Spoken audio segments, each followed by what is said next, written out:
அனைவருக்கும் வணக்கம். இது நாள் வரைக்கும் நம்ம இண்டிவிஜுவல் சைக்காலஜி பற்றி படிச்சுட்டு அதாவது டிஸ்கஸ் பண்ணிகிட்டு இருந்தோம். இன்றைக்கி திஸ் அப்ளிகேஷன் ஆஃப் சைக்காலஜி இந்த பிஸ்னஸ் பற்றி நான் பேசலாம் அப்படின்னு நினைக்கிறேன். இந்த ஒரு ஸ்லோ எக்கானமியில் பொருளாதாரம் இப்போ மந்த நிலைமையை நோக்கி போய்கிட்டு இருக்குது. இந்த லாக்டவுன் பீரியட்னால் உலகம் பூரா இருக்கக்கூடிய கொரோனா வைரஸினுடைய பாதிப்பு அதிகமாக இருக்கிறதுனால பொதுவாகவே இன்னும் வரும் காலத்தில் குறைந்தபட்சம் ஓராண்டுகள் அல்லது 2 ஆண்டுகள் கூட சில செக்டாரில் இருக்கலாம். வரும் காலத்தில் இந்த பொருளாதாரம் கொஞ்சம் மந்த நிலையில் தான் இருக்க போகுது அப்படின்னு அனைவருமே ப்ரெடிக்ட் பண்ணுறாங்க. அப்படி இருக்கிற சமயத்தில் how the psychology can help in doing business. Psychology concept எப்படி பிஸ்னஸில் நம்மளுக்கு ஹெல்ப்ஃபுல்லாக இருக்க போகுது அப்படிங்கிறத இன்றைக்கி நம்ம எடுத்து பார்க்க போகிறோம். இந்த சைக்காலஜியில் மிக ஃபேமஸான ஒரு கான்செப்ட் இருக்காது, இன்ட்ராவர்ஷன் எக்ஸ்ட்ராவர்ஷன். இந்த பர்சனாலிட்டி தியரிஸில் வரும்.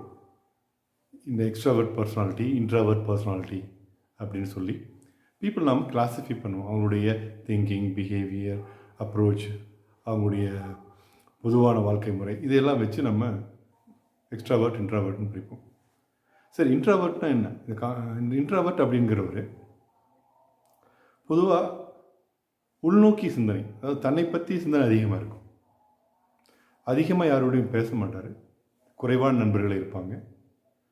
அதிக நேரம் சிந்திக்கிறது, தனிமையில் செய்யக்கூடிய வேலைகள், படிக்கிறது, புதுசான விஷயங்கள் கற்றுக்கொள்வது, ஏதாவது விஷயங்கள் டீட்டெயில்டான விஷயங்களை தெரிந்து கொள்வது, இதில் எல்லாம் அவங்களுக்கு ஆர்வம் இருக்கும். தனியாக எந்த ஒரு வேலையை செய்யணுன்னாலும் அவங்க விருப்பமாக செய்வாங்க. ஒரு குரூப்பாக போய் செய்கிறதுக்கு அவங்களுக்கு கொஞ்சம் கஷ்டமாக இருக்கும். பொதுவாகவே குறைவாக பேசக்கூடியவர்கள், எந்த உலகத்தில் நடக்கக்கூடிய என்ன விஷயங்களும் தன்னை சுற்றி நடப்பதாகத்தான் அவங்க நினைப்பாங்க. அல்லது நான் இன்னொரு விதத்தை சொல்லணும்னா, அந்த நிகழ்வு எப்படி தன்னை பாதிக்கப் போகுது அப்படிங்கிறத இருப்பாங்க. அதே போல் தன்னை பற்றிய சிந்தனை, தன்னுடைய திறமையை பற்றி எப்படி வளர்த்துக்கலாம், தான் எப்படி நம்ம சிறப்பாக செய்யலாம் அப்படிங்கிற இன்டர்னலான திங்கிங் ரொம்ப அதிகமாக இருக்கும். இந்த எக்ஸ்ட்ராவர்ட்டுங்கிறது ஜஸ்ட் ஆப்போசிட், அடுத்த துருவம் ஆக்சுவலாக. அவர் எப்பவுமே ஹாப்பி கோ லக்கி, அதிகமாக இடங்களுக்கு போகிறது, அதிக நண்பர்களை சந்திக்கிறது, புதிய நண்பர்களை நண்பர்களாக்கிக் கொள்வது,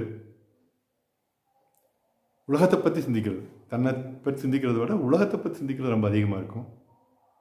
ட்ராவல் பண்ணுறது ரொம்ப பிடிக்கும், நண்பர்களோடு இருக்கிறது பிடிக்கும், புதுசாக நிறைய விஷயங்கள் பார்க்குறது,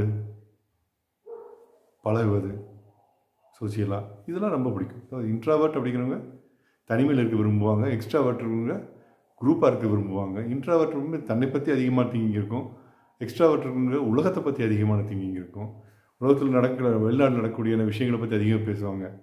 ஆனால் இன்ட்ரோவர்ட்டாக இருக்கிறவங்க தனக்கு நடக்கக்கூடியதை தான் எப்படி இது உலகத்தில் நடக்கக்கூடிய பிரச்சனைகள் தன்னை எப்படி அஃபெக்ட் பண்ணுது அப்படின்னு திங்க் பண்ணுவாங்க. மற்றவங்களுக்கு எப்படி உதவி பண்ணலாம் அப்படின்னு எக்ஸ்ட்ராவர்ட் அதிகமாக திங்க் பண்ணுவார். இன்ட்ரோவர்ட் அதிகமாக தன்னை நம்ம எப்படி நம்ம வளர்த்து கொள்ளலாம்னு இருப்பார். எக்ஸ்ட்ராவர்ட் அதிகமாக டீட்டெயிலான விஷயங்கள், நுண்ணிப்பாக பார்க்க விஷயங்கள் அதிகமாக பார்க்க மாட்டார். ஆனால் இன்ட்ரோவர்ட் நுண்ணிப்பாக பார்க்க விஷயங்கள் அதிகமாக அவர் பார்க்கக்கூடியவர். தனிமையிலிருந்து படிக்கிறது, தனிமையிலிருந்து வேலை செய்கிறது, இதெல்லாம் நம்ம இன்ட்ராவர்ட்டுக்கு பிடிக்கும். எக்ஸ்ட்ராவர்ட்டுக்கு குரூப்பாக இருந்து வேலை செய்வது, நிறைய வேலைகள் செய்வது, வேகமாக செய்வது அப்படிங்கிறது ரொம்ப பிடித்தமான விஷயம். இது மாதிரியான டிஃப்ரெண்ட் 2 பர்சனாலிட்டிஸ் தான் அவங்க இன்ட்ராவர்ட் பர்சனாலிட்டி, எக்ஸ்ட்ராவர்ட் பர்சனாலிட்டின்னு சொல்லுவோம். இப்போ இந்த பொருளாதாரம் ஸ்லோ டவுன் ஆகிட்டுருக்குது, ஆகும் அப்படிங்கிறது எல்லாத்துக்குமே தெரிஞ்ச ஒன்று தான். இந்த கொரோனா வைரஸினுடைய தாக்கத்தினால் உலகம் முழுவதுமே பெரிய அளவில் பொருளாதார மந்த நிலை ஏற்பட போகுது அப்படிங்கிறது எல்லாத்துக்குமே தெரியும். ஸோ இந்த சூழ்நிலையில் எப்படி நாம் பிஸ்னஸ் அப்ரோச் பண்ணுறது அப்படின்னா இந்த தியரியிலேருந்து நம்ம எடுத்து தெரிஞ்சுக்கலாம். இப்போ நாம் ஃபாலோ பண்ணக்கூடியது இன்ட்ராவர்சிவ் பிஸ்னஸ் அப்ரோச் தான் இப்போ கரெக்டாக இருக்கும். இன்ட்ராவர்சிவ் பிஸ்னஸ் ஸ்ட்ராட்டஜி நீங்கள் எப்படி வேணாலும் சொல்லிக்கலாம். அதனை இன்ட்ராவர்சிவ் பர்சனாலிட்டி ஆர் இன்ட்ராவர்சிவ் பிஸ்னஸ் அப்ரோச் நான் முதல்ல சொன்ன மாதிரி இப்போ அந்த பிஸ்னஸை வந்து உள்நோக்கி நம்ம பார்க்குறோம். உள்நோக்கி பார்க்குறது என்ன? ஏன்னா மார்க்கெட் வந்து வேகமாக வளரல, பெரிய மார்க்கெட் ஷ்ரிங்க் ஆகுது. இந்த சமயத்தில் நம்ம பிஸ்னஸை க்ரோத்தோ எக்ஸ்பேன்ஷனோ புதிய இன்வெஸ்ட்மெண்ட்டோ பண்ண முடியாது. அல்லது புது மார்க்கெட்டில் போய் என்ட்ரு ஆகிறதோ புது கிளையண்ட்ஸை பிடிக்கிறதோ ரொம்ப சிரமமான காரியம், அது நடக்காத காரியமாக இருக்கும். அதனால் இப்போ உள்நோக்க இன்டர்னலாக பார்க்குறது, அது இன்ட்ராவர்சிவ். என்ன? We focus on bottom line. Introversive personality அல்லது இன்ட்ராவர்சிவ் அப்ரோச் என்னென்னா லுக்கிங் அட் பாட்டம் லைன். எக்ஸ்ட்ராவர்சிங்கிறது looking at the top line. Top line என்ன? பேலன்ஸ் ஷீட்டில் பார்த்தீங்கன்னா டாப் லைனில் ரெவென்யூஸு, இன்கம்மு, டர்ன் ஓவர், இதை பற்றி தான் இருக்குது. வருமானம் நிறைய இருக்குது. அதை அதிகப்படுத்துறது தான் எக்ஸ்ட்ராவர்சிவான அப்ரோச். இன்ட்ராவர்சிவான அப்ரோச்சுங்கிறது பாட்டம் லைன். பாட்டம் லைன் கடைசி என்னது? Profit after all expenses, tax எல்லாம் போக என்ன கையில் நிற்கிது, செலவு போக, அதுதான் பாட்டம் லைன். ஸோ இந்த இன்ட்ராவர்சி அப்ரோச்சில் நம்ம ஃபோக்கஸ் ஆன் பாட்டம் லைன். நம்முடைய ப்ராஃபிட் ஃபோக்கஸ்டாக இருந்து நம்முடைய டாப் லைன், அதாவது எக்ஸ்பேன்ஷனில் ஃபோக்கஸ் பண்ணக்கூடாது.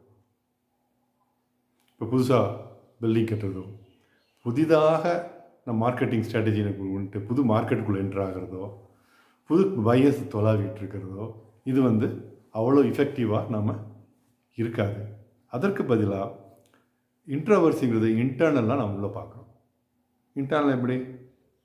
சேவிங், காஸ்ட் எஃபெக்டிவ்னஸ், இந்த ஏரியாவில் நம்ம ஃபோக்கஸ் பண்ணணும். சரி, என்ன ஏரியா? சில கான்செப்ட் நிறைய பேர் தெரியல, நான் ஒரு சொல்கிறேன். அதாவது காஸ்ட் ரிடக்ஷன் சொல்கிறோம். காஸ்ட் எப்படி ரிடக்ஷன் பண்ணுறது? ஒன்று எஃபிஷியன்சி நம்ம இம்ப்ரூவ் பண்ணுறதுனால. நம்ம எஃபிஷியன்சி இம்ப்ரூவ் பண்ணுறதுனால நம்முடைய காஸ்ட் ஆஃப் ப்ரொடக்ஷன் குறையுது. சரி, எப்படி எஃபிஷியன்சி இம்ப்ரூவ் பண்ணுறது? எந்தெந்த ஏரியாவில் இம்ப்ரூவ் பண்ணலாம்? முக்கியமாக ரெடியூசிங் த வேஸ்டேஜ் எந்த அளவுக்கு குறைக்க முடியுமோ குறைக்கலாம். அதில் ஃபோக்கஸ் பண்ணுறது.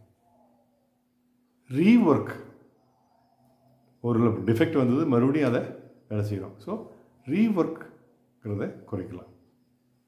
வேஸ்டேஜ் குறைக்கிறோம், இந்த ரீஒர்க்குங்கிறத நம்ம குறைக்கிறோம்.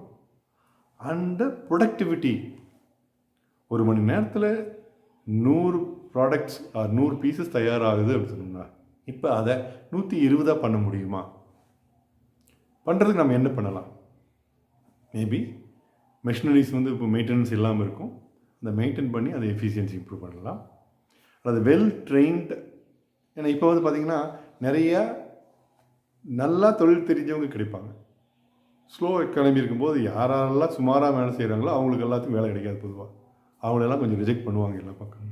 இப்போ நம்மகிட்ட இருக்கிறது நல்ல திறமையானவர்கள் வந்து அவங்கள ரிட்டைன் பண்ணிக்கிட்டு அவங்கள வச்சு ரிஜெக்ஷன் இல்லாத, டிஃபெக்ட் இல்லாத ப்ராடக்ட்ஸ் நம்ம பண்ணுறோம். அப்படி டிஃபெக்ட் இல்லாத ப்ராடக்ட் நம்ம பண்ணும் பொழுதே நம்மளுடைய காஸ்ட் ஆன் இன்ஸ்பெக்ஷன் குறைஞ்சி போயிடுது, குவாலிட்டி செக்கிங் நம்ம குறைஞ்சி போயிடுது, டைமுக்கு நம்மளால் டெலிவரி பண்ண முடியுது. இது எல்லாமே ஏற்பட ஆரம்பிக்குது. அதான் சொல்லுவாங்க வேல்யூ என்ஜினியரிங். வேல்யூ என்ஜினியரிங் என்ன? நாம் செய்யக்கூடிய வேலைகளில், ப்ரொடக்ஷனில் இதெல்லாம் தேவையில்லாத வேலைகள் என்ன செய்கிறோம்? உதாரணத்துக்கு 2-3 தடவை இன்ஸ்பெக்ஷன் பண்ணுறது, அது தேவையில்லாது தான். அதை ரெடியூஸ் பண்ணலாம்.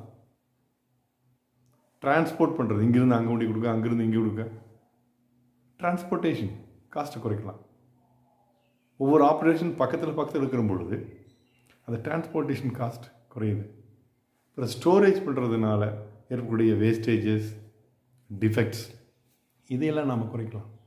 இதுபோல் இப்போ நாம் திங்க் பண்ண வேண்டியது என்னன்னு சொன்னோம்னா, நம்மளுடைய பிஸ்னஸ் ப்ராசஸ் அல்லது ப்ரொடக்ஷன் ப்ராசஸ் அல்லது சர்வீஸ் ப்ராசஸ், அது என்னவோ, நாம் என்ன தொழில் இருக்கிறோமோ அதனுடைய எஃபிஷியன்சியை இம்ப்ரூவ் பண்ணுறது தான் இது கரெக்டான டைம். இந்த சமயத்தில் தான் நம்மளுடைய மெயின்டெனன்ஸ் ஆஃப் மிஷினரிஸ், முக்கியமான மிஷின்ஸ் எல்லாம் இருக்கும். அது ரொம்ப நாளமாக நிறைய ஆர்டர் இருந்துக்கிட்டே இருந்திருக்கு, நம்ம செஞ்சுக்கிட்டே இருப்போம், அது சரியாக மெயின்டைன் பண்ணி இருந்துருக்க மாட்டோம். This is a time we should maintain those machines. அதை நல்ல கண்டிஷனில் உருவாக்க முடியும். அதுக்கடுத்தது ட்ரைனிங் த எம்ப்ளாயீஸ் நல்லா நம்மகிட்ட இருப்பார், நல்ல நாள் இருப்பார் அப்படின்னு சொன்னால், ஏதாவது டெக்னிக்கல் ட்ரைனிங் நம்மளுக்கு தேவைப்படுது அப்படின்னா அந்த ட்ரைனிங்கை நம்ம இப்போது கொடுக்க ஆரம்பிக்கணும். And maximum utilisation of technology. இப்போ நிறைய கம்பெனி டெக்னாலஜி வச்சுருக்காங்க, ஆனால் முழுவதுமாக பயன்படுத்தாமல் இருக்குது. இந்த சமயத்தில் இப்போ என்னென்ன ஆப்ஷன்ஸ்லாம் நாம் பயன்படுத்தாமல் இருக்கிறோமோ அதை பயன்படுத்த முடியுமா, அதை பயன்படுத்தி நம்மளுடைய லீட் டைம் குறைக்க முடியுமா, அது குவாலிட்டி இம்ப்ரூவ் பண்ண முடியுமா, ரிஜெக்ஷன் இம்ப்ரூவ் பண்ண முடியுமா, அல்லது கம்யூனிகேஷன் ப்ராசஸ் இம்ப்ரூவ் பண்ண முடியுமா, டெசிஷன் மேக்கிங் ப்ராசஸ் இம்ப்ரூவ் பண்ண முடியுமா அப்படின்னு நம்ம பார்க்கலாம். ஸோ இன்டர்னலாக இப்போ நம்ம பார்க்கும் பொழுது இப்போது ஏன்னா எக்ஸ்டர்னலாக போய் புது மார்க்கெட்டு க்ரியேட் பண்ண முடியாது, மார்க்கெட் டவுனாக இருக்கிறனால புது பிஸ்னஸ் கொண்டு வந்துட்டு இருக்க முடியாது. இந்த எனர்ஜி எஃபர்ட் அத்தனையுமே நம்ம இன்டர்னலாக டைரக்ட் பண்ணி மேன் பவர் குவாலிட்டியை இம்ப்ரூவ் பண்ணுறது, மெஷினரியுடைய குவாலிட்டியை இம்ப்ரூவ் பண்ணுறது, ப்ராசஸ் நம்ம செய்யக்கூடிய வேலையினுடைய தன்மை, ப்ரொசீஜர், ஒவ்வொரு வேலையுமே there is a concept of scientific management சொல்லுவாங்க. அதில் வந்து ஒரு வேலையை இந்த விதமாக செய்கிறது தான் பெஸ்ட் அப்படின்னு சொல்லிட்டு இருக்கு. ஒவ்வொரு வேலையும் எந்த விதமாக செஞ்சால் பெஸ்ட்டோ அந்த விதமாக எல்லாத்தையும் செய்ய வைக்கிறது. ஏன்னா ஒவ்வொருத்தரும் ஒவ்வொரு விதமாக செஞ்சுட்டு இருப்போம் முதல்ல. அப்போ வந்து சொல்கிறதுக்கு நம்மளுக்கு டைம் இருக்காது. ஏன்னா நிறைய ஆர்டர்ஸ் இருக்குது, அந்த ஆர்டர்ஸ் வந்து முடிச்சு போகிறதுக்கே சரியாக இருக்கும். அப்போ ரிஜெக்ஷன் 1-2 எக்ஸ்ட்ரா இருந்தால் கூட பரவாயில்ல. ஏன்னா நம்மளுக்கு டாப் லைன், அதாவது டேர்ன் ஓவர் நிறைய வரும்பொழுது பர்சன்டேஜ் ஆஃப் மார்ஜின் ப்ராஃபிட் கம்மியாக இருந்தாலும் டோட்டல் ப்ராஃபிட் வந்து அதிகமாக இருந்துகிட்ருக்கும், பிரச்சனை கிடையாது. ஆனால் இப்போது டாப் லைன் குறைய போகுது, ரெவென்யூ குறைய போகுது, டேர்ன் ஓவர் குறைய போகுது. அப்படி இருக்கிற பட்சத்தில் சேவிங்ஸ் எதுலேருந்து வர முடியும்னு சொன்னால் இன்டர்னல் ப்ராசஸிங்கில் மட்டும்தான் வர முடியும். எஃபெக்டிவாக கெப்பாசிட்டி யூட்டிலைசேஷன் பண்ணுறதுனால தான் வர முடியும். ரெடியூசிங் ஃபிக்ஸ்ட் காஸ்ட்டை குறைக்கிறதுனால தான் வர முடியும். சில இண்டஸ்ட்ரியில் வந்து ஃபிக்ஸ்ட் காஸ்ட் அதிகமாக இருக்கும். அதுக்கு ரெண்ட் பெரிய லெவல் நம்ம நிறைய பில்டிங் ரெண்ட் வாங்கி வச்சுருப்போம், அல்லது நிறைய மேனேஜரி பர்சன்ஸ் மேனேஜரி லெவலில் நிறையா பேர்த்த நம்ம வச்சுருப்போம். அதிகமான வெஹிக்கிள்ஸ் நம்ம வச்சுருப்போம், எக்ஸசிவான மேன் பவர் வச்சுருக்கலாம். இதெல்லாம் வந்து என்னென்னா மந்த்லி நம்ம சேலரி கொடுக்கக்கூடியவங்களாக இருந்தாங்கன்னா இந்த மந்த்லி சேலரி இருக்க போகுது, மந்த்லி வாடகை இருக்க போகுது, இந்த சமயத்தில் மந்த்லி நம்ம கட்ட வேண்டிய பேங்க் டியூஸ் இருக்க போகுது. இதெல்லாம் ஃபிக்ஸ்ட் காஸ்ட். இதை வந்து நீங்கள் நம்ம மாற்ற முடியாது.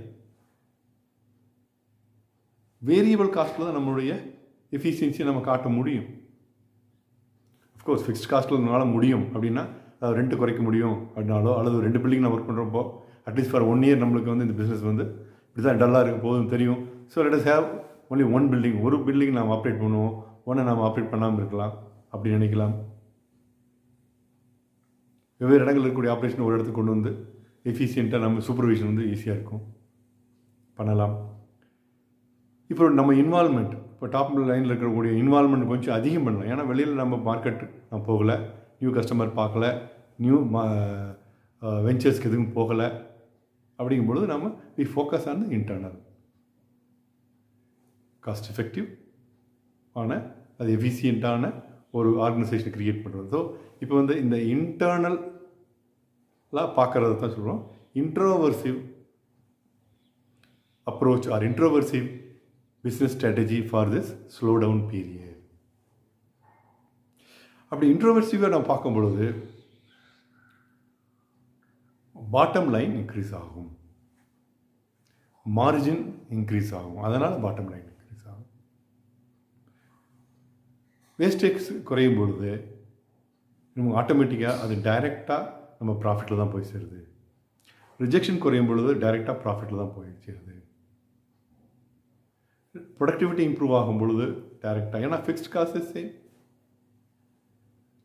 1,00,000 பீஸ் ப்ரொடியூஸ் பண்ணிகிட்டு இருந்தாலும் ஒரே ஜெனரல் மேனேஜர் தான், ஒரே செக்யூரிட்டி 2 செக்யூரிட்டி தான், அல்லது 4 செக்யூரிட்டி தான், 10 சூப்பர்வைசர் தான், அதே பில்டிங் அதே லைட்டிங் அதே தான் யூஸ் பண்ணி ஆகணும். அதே 2,00,000 பீஸ் பண்ணாலும் அதே ஜெனரல் மேனேஜர் தான், ஒரே ஜெனரல் மேனேஜர் தான், அதே 4 செக்யூரிட்டி தான் இருக்க போகிறாங்க. காஸ்ட் இன்க்ரீஸ் ஆக போகிறது. ஸோ அந்த ஃபிக்ஸ்ட் காஸ்ட் நம்ம குறைக்க முடியும்னு பார்ப்போம். ரெண்டாவது வேரியபிள் காஸ்ட் நான் சொன்னேன். அந்த ஒவ்வொரு ஆப்ரேஷனுமே எஃபிஷியண்ட்டாக பண்ணுறது, reducing wastage, improving the productivity, training the people. பார்த்தா ஜாப்பனீஸ் எப்போவுமே இந்த ஸ்லோ டவுன் பீரியடில் தான் ட்ரைனிங் அதிகமாக செலவு பண்ணுவாங்க. ஆனால் நம்ம இந்தியாவில் கல்ச்சரை பொறுத்தளவு ட்ரைனிங்னா ஒரு 3rd or 4th லெவலில் தான் இருக்கும். நல்லா பிஸ்னஸ் வரும்போது எனக்கு எங்கே ட்ரைனிங் கொடுக்குறதுக்கு டைம் இல்லை அப்படிம்பாங்க. அதனால் ட்ரைனிங் கொடுக்க மாட்டாங்க. பிஸ்னஸ் டல்லாக இருக்கும்போது எங்கெங்கே பிஸ்னஸே டல்லு, இப்போ எப்படி நம்ம ட்ரைனிங் கொடுக்குறது, இப்போ அதுக்கெல்லாம் செலவு பண்ண முடியாது, முதல் ட்ரைனிங் கொடுக்குறத கட் பண்ணு அப்படிங்கிறது தான் போவாங்க. இந்த ஒரு பீரியட், அதாவது எப்போவுமே நம்மளுக்கு ஸ்லோ டவுன் எப்போ வருது அப்படின்னு தெரியாது. ஏன்னா பிஸ்னஸ் ஆப்ரேஷனில் இருந்துக்கிட்டே இருக்கும். அன்னன்னைக்கு வரக்கூடிய பிரச்சனைகள் நாம் கவனிச்சிட்ருப்போம். அதை சால்வ் பண்ணுறதுலேயே நம்முடைய கவனங்கள்லாம் போயிட்டுருக்கோம், வேஸ்ட் ஆகிட்டுருக்கோம். பிஸ்னஸ் புதுசாக வரலையே அப்படின்னு இருக்கிறது, வந்த பிஸ்னஸ் கேன்சல் ஆகுது ஆர்டர், இந்த உரையில் நம்ம இருந்துக்கிட்டே இருந்துகிட்ருப்போம். ஆனால் இந்த கொரோனானால், இந்த லாக்டவுனால் நம்மளுக்கு ஒரு அட்வான்டேஜ் என்ன அப்படின்னு சொன்னோம்னா, அஃப்கோர்ஸ் இந்த economy going to be slow அப்படிங்கிறது எல்லாத்துக்கும் தெரியுது. கொஞ்ச நாளைக்கு நம்மளுடைய spending capacity of the people கம்மியாக தான் இருக்க போகுது. அதனால் இந்த சமயத்தில் நம்ம இன்ட்ரோவர்சிவ் பிஸ்னஸ் அப்ரோச்சாக இன்ட்ரோவர்சிவ் பிஸ்னஸ் ஸ்ட்ராட்டஜியை பயன்படுத்துறதுனால நம்மளுக்கு நிறைய பெனிஃபிட் ஆகும். ஏன்னா இப்போ திங்க் பண்ணுறது, நான் சொன்னேன், திங்க் பண்ணுறது இந்த டைம், இந்த லாக் அவுட் பீரியட் இப்போ தான் இருக்கும். இப்போ நான் எப்படி லிஸ்ட் பண்ணுங்க, நீங்கள் எதெல்லாம் நம்மளுடைய வேரியபிள் காஸ்ட், என்னென்ன ப்ராசஸ் எல்லாம் இருக்குது. வேல்யூ இன்ஜினியரிங்க, ஓகே, நம்ம ஒரு ப்ராடக்ட் தயார் பண்ணுறதுக்கு ரா மெட்டீரியல் ஆர்டர் பண்ணுறது ஃபினிஷ் ப்ராடக்ட் என்னென்ன ப்ராசஸ் எல்லாம் நம்ம பண்ணிகிட்ருக்குறோம், எப்படி பண்ணிகிட்ருக்குறோம், அதில் எதெல்லாம் நம்மளுக்கு நிறைய ரிஜெக்ஷன் வருது தெரியுது, அல்லது ப்ராப்ளம் வருதுன்னு தெரியுது, எப்படி அதெல்லாம் ரெக்டிஃபை பண்ணலாம், சில ப்ராசஸ் கம்பைன் பண்ணலாமா, அப்புறம் ட்ரைனிங் ஏதாவது கொடுக்கலாமா உங்களுக்கு, அது நியூ பிஸ்னஸ் ப்ராசஸ் இன்ட்ரடியூஸ் பண்ணலாம். நிறைய மேனேஜ்மெண்ட் ஆர் ப்ரொடக்ஷன் டெக்னிக்ஸ்லாம் இருக்குது. அதை இவ்வளோ பிஸியாக இருக்கிறதுனால நம்மளால் இன்ட்ரடியூஸ் பண்ணாமல் இருக்குது. இப்போ பண்ணலாமா, லீன் மேனுஃபேக்சரிங் இப்போ இன்ட்ரடியூஸ் பண்ணலாமா, லைன் ப்ரொடக்ஷன் சிஸ்டத்தை நம்ம இன்ட்ரடியூஸ் பண்ணலாமா டு இம்ப்ரூவ் தி எஃபிஷியன்சி. இப்போ டைம் இருக்குது, இப்போ நாம் அதுக்காக பிளான் பண்ணலாம். பிளான் பண்ணி இந்த லாக்டவுன் முடிஞ்சிருப்பாடு அதனால் ஆக்ட் பண்ணலாம். So this is a right time and right ஆப்பர்ச்சுனிட்டின்னு சொல்லலாம். இதை பயன்படுத்தி உங்களுடைய பாட்டம் லைனை இம்ப்ரூவ் பண்ணுறதுக்கு நாம் யோசனை பண்ணுங்கள். அதாவது மார்ஜினை இம்ப்ரூவ் பண்ணுறதுக்கு நீங்கள் டாப் லைன், அதாவது டர்ன் ஓவர் இம்ப்ரூவ் பண்ண முடியாது இந்த நியர் ஃப்யூச்சரில். இந்த ஒரு வருஷத்தில் எனக்கு டர்ன் ஓவர் இம்ப்ரூவ் பண்ணுறதுங்கிறது கஷ்டமான விஷயம். அந்த பாட்டம் லைன் இம்ப்ரூவ் பண்ணுறதுக்கு நம்ம பார்க்கணும். ஸோ இப்போது நியூ இன்வெஸ்ட்மெண்ட்ஸு கூடாது. இப்போ எக்ஸ்ட்ரா சொன்னோம்னா என்ன, புது புது ஃப்ரெண்ட்ஸை பார்க்குறது, புது புது எக்ஸ்பீரியன்ஸு பண்ணுறது, நிறையா பேசுகிறது, அது அதிகமாக இருக்கும். எக்ஸ்பெண்டிச்சர் கொஞ்சம் அதிகமாக இருக்கிறது. அது மாதிரி தான் இதில் எக்ஸ்ட்ராவர்ட்டாக இல்லாமல், அதாவது புது இன்வெஸ்ட்மெண்ட்டில் போகிறது இல்லை, புது மெஷினரி வாங்குறது, புது பில்டிங், இதெல்லாம் கொஞ்சம் நிறுத்தி வச்சுக்கிட்டு நம்மளுடைய ப்ராசஸ் இம்ப்ரூவ்மெண்ட், டெக்னாலஜின்னு சொன்னால் இன்னும் மெஷின் அப்படின்னு நீங்கள் நினைக்க வேண்டாம். மெஷினரி இம்ப்ரூவ் பண்ணுறது இல்லை. ஜாப்பனீஸ் ஸ்டைல், ஜாப்பனீஸ் பார்த்திங்கன்னா அவங்க மெஷினரி ஓரியன்டாகவே இருக்காது. அவங்களுடைய டெக்னிக்ஸ் அத்தனையுமே எல்லாமே ப்ராசஸ் ஓரியன்ட். நம்ம செய்கிற முறையில் இம்ப்ரூவ் பண்ணுறது தான் அதிகமாக பண்ணுவாங்க. இந்த செகண்ட் வேர்ல்டு வார் பிறகு உங்களுக்கு நல்லாவே தெரியும், ஜப்பான் ரொம்ப முடிஞ்சிச்சு, ஒளிஞ்சு போயிட்டு வரவே வராது அப்படின்னு சொல்லி சொன்னாங்க. ஆனால் இப்போ டாப் எக்கானமி, நம்பர் 1 எக்கானமியில் அது இருக்கிறது முக்கியமான காரணங்கள் மெஷின் ஓரியன்டாக அவங்க போகலை. எல்லாமே செய்யக்கூடிய வேலையை எப்படி எஃபிஷியண்ட்டாக பண்ணலாம் அப்படிங்கிறது தான் அவங்க ஃபோக்கஸ் பண்ணாங்க. பட் அமெரிக்கன்ஸ் நீங்கள் பார்த்தீங்கன்னா மெஷினரியில் கான்சன்ட்ரேட் பண்ணாங்க.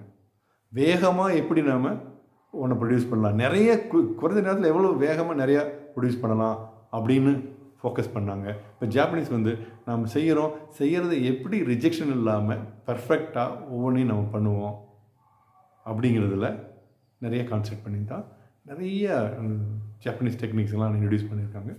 இன்னும் வரும் வீடியோவில் அதை பற்றி நான் டிஸ்கஸ் பண்ணலான்னு நினைக்கிறேன். ஸோ இந்த பீரியடில் எல்லா பிஸ்னஸுமே இன்ட்ரோவர்சிவ்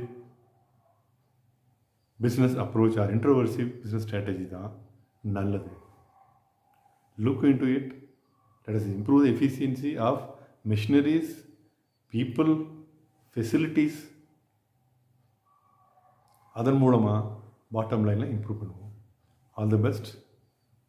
நன்றி, வணக்கம்.